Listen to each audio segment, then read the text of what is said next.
আমাদের যে অস্ত্রগুলি যে লুট হয়ে গেছে আমাদের থানা থেকে, ওই অস্ত্র কিছু আছে যারা আমাদের এখন উদ্ধার করা সম্ভব হয় না। বাট এই অস্ত্রগুলি ইলেকশনের সময় এরা ব্যবহার করতে পারবে না। আসন্ন জাতীয় সংসদ নির্বাচন ঘিরে জনমনে থাকা সবচেয়ে বড় শঙ্কা হল ২৪-এর গণঅভ্যুত্থানে লুট হওয়া পুলিশের অস্ত্র কি ব্যবহৃত হবে।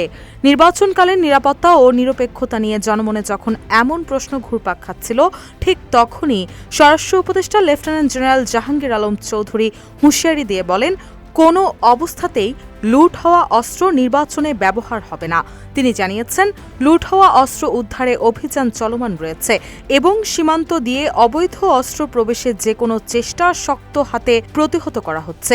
একই সঙ্গে নির্বাচনকালীন নিরপেক্ষতা রক্ষায় পুলিশ সদস্যদের জন্য জিরো টলারেন্স নীতির কথাও পুনর্ব্যক্ত করেন তিনি।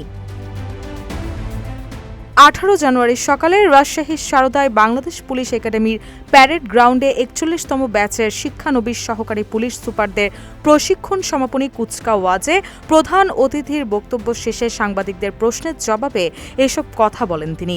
স্বরাষ্ট্র উপদেষ্টা স্পষ্ট করে বলেন, লুট হওয়া অস্ত্র উদ্ধার অভিযান অব্যাহত রয়েছে এবং প্রতিবেশী দেশের সীমান্ত দিয়ে কোনো অবৈধ অস্ত্র দেশে প্রবেশ করলে তাও কঠোরভাবে মোকাবেলা করা হচ্ছে।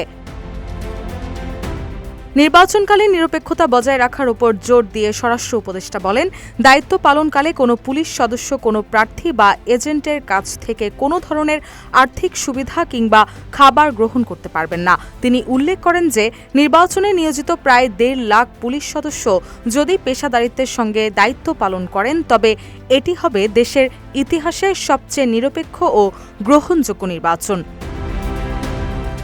তিনি আরও জানান, দেশে বর্তমানে জঙ্গি ও চরমপন্থীদের তৎপরতা আগের তুলনায় অনেক কমেছে। তবে বিদেশে অবস্থানরত ফ্যাসিস্ট জঙ্গিদের দেশে ফিরিয়ে এনে আইনের মুখোমুখি করার প্রক্রিয়া চলমান রয়েছে বলেও তিনি হুঁশিয়ারি দেন। রুশা সুর, নিউজ ডেস্ক, ইত্তেফাক।